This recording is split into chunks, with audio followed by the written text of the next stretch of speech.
नमस्कार दोस्तों। मैं हिम्मत सेठ एक बार फिर आपके सामने उपस्थित हूँ। महावीर समता संदेश यूट्यूब से बोल रहे हैं हम और आपका बहुत बहुत स्वागत है हमारे यूट्यूब पर। दोस्तों, आज बात करेंगे इन दिनों पिछले 2-3 दिन से पूर्व जजों, नौकरशाहों, सेना के अधिकारियों ने मिलकर करीब 270-72 लोगों ने एक चिट्ठी लिखी है राहुल गांधी को। और वो जो है हस्ताक्षर करके चिट्ठी भेजी है, वो 272 लोगों के हस्ताक्षर है उसमें। वो बहुत ही वायरल हो रही है और बहुत चर्चा में है। बहुत सारे लोग उस चिट्ठी का जवाब दे रहे हैं। राहुल गांधी ने तो शायद नहीं दिया अभी तक, लेकिन बहुत सारे दूसरे लोग और कांग्रेस के लोग तो बहुत ही उसके ऊपर खफा हैं। और वो चिट्ठी में मतलब एक तरह से चुनाव आयोग और ज्ञानेश कुमार को, जो चुनाव आयोग के मुख्य चुनाव आयुक्त हैं, उनको मतलब डिफेंड करने की कोशिश की है।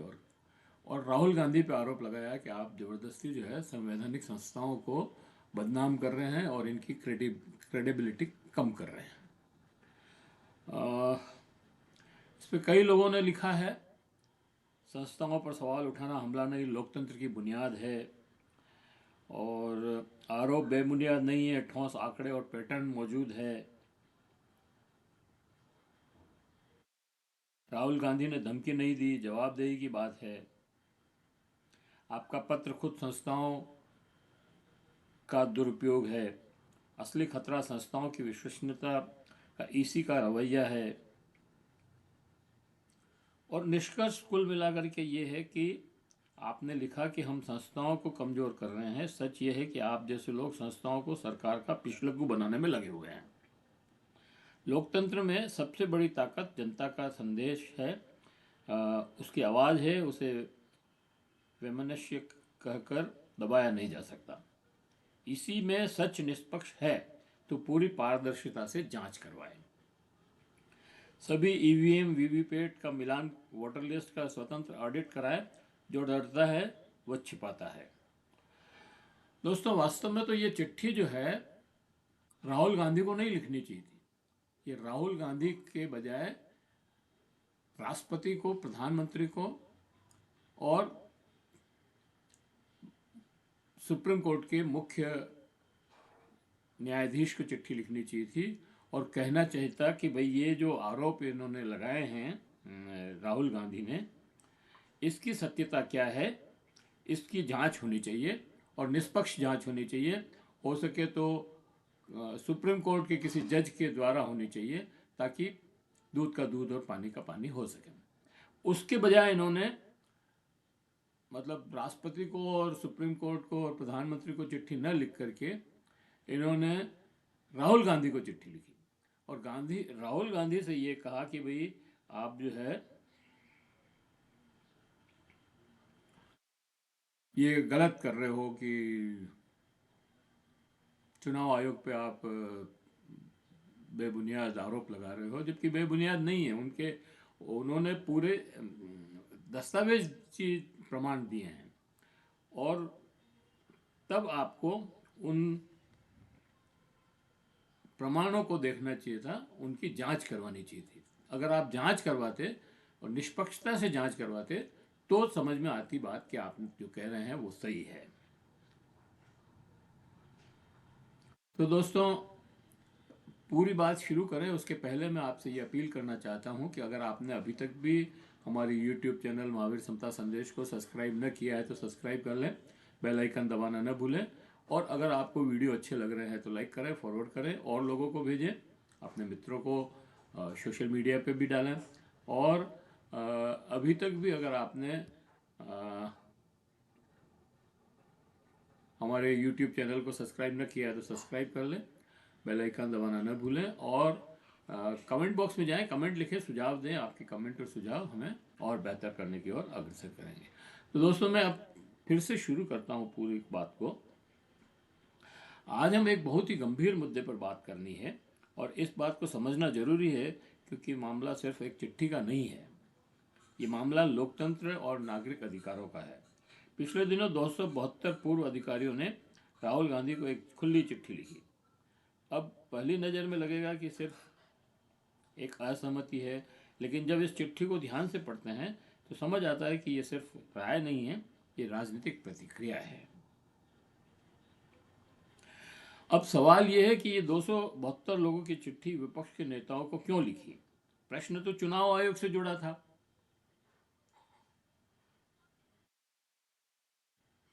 अगर राहुल गांधी ने चुनाव आयोग के ऊपर सवाल उठाए तो क्या ये गलत है? भाई, लोकतंत्र में सवाल पूछना गलत नहीं होता।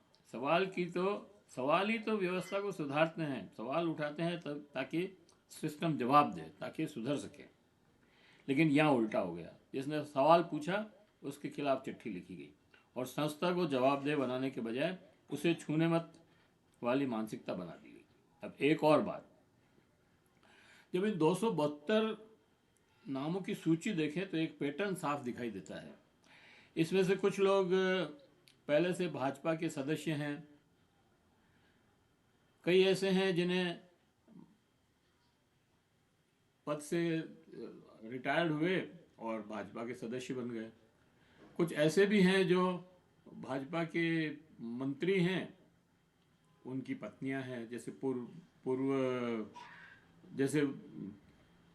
पूर्व राजनयिक जो है लक्ष्मीपुरी के हस्बैंड जो हैं मंत्री हैं अभी सरकार में। तो इस तरह से और कई लोग ऐसे हैं जिनको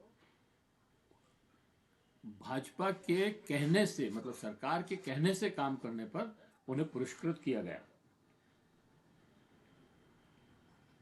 पद, सम्मान, लाभ या मंच मिला है। और कुछ वही चेहरे हैं जो हमेशा विपक्ष की आलोचना और सत्ता की प्रशंसा के सक्रिय रहे हैं। तो फिर ये चिट्ठी अचानक स्वतः भावना से लिखी गई है या प्रायोजित है? ये भी एक सवाल उठता है कि क्या ये चिट्ठी कहीं प्रायोजित तो नहीं है, क्या किसी ने लिखवाई तो नहीं है।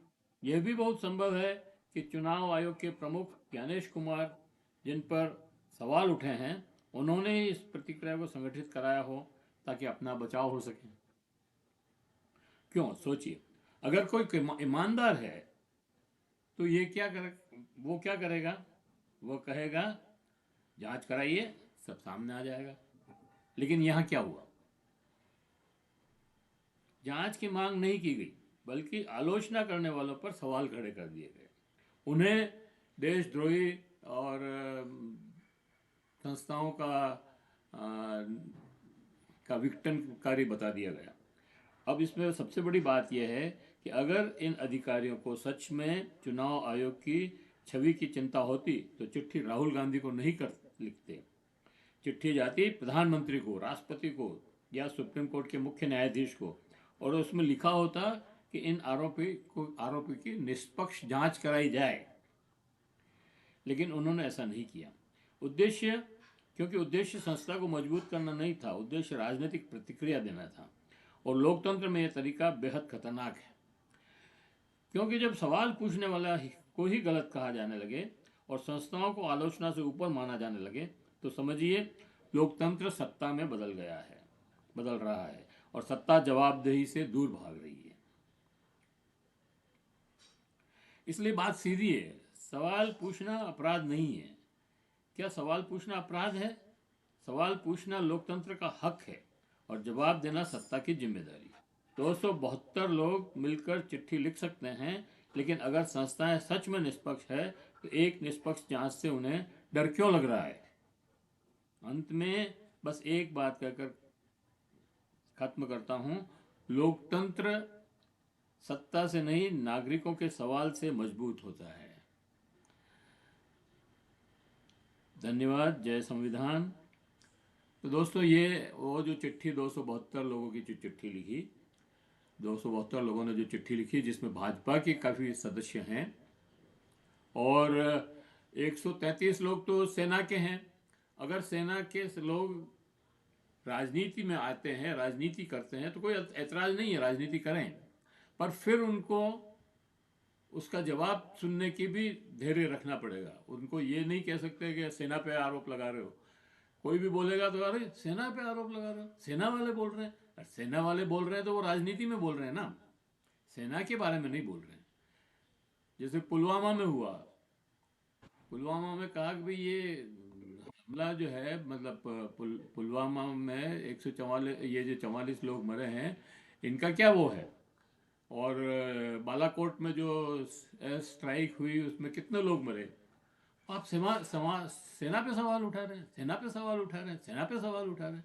अरे भाई सेना पे सवाल नहीं उठा रहे हैं, आपकी प्रक्रिया पे सवाल उठा रहे हैं, आपकी विश्वसनीयता पे सवाल उठा रहे हैं, आप जो बोल रहे हैं उसके ऊपर सवाल उठा रहे हैं।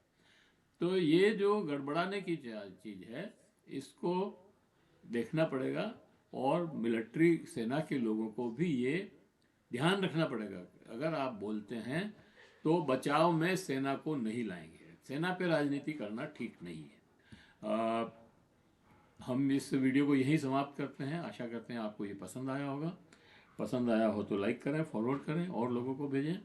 और अभी तक भी अगर आपने महावीर समता संदेश यूट्यूब चैनल को सब्सक्राइब न किया है तो सब्सक्राइब कर लें, बेल आइकन दबाना न भूलें। जय हिंद, जय भारत। मिलते हैं फिर और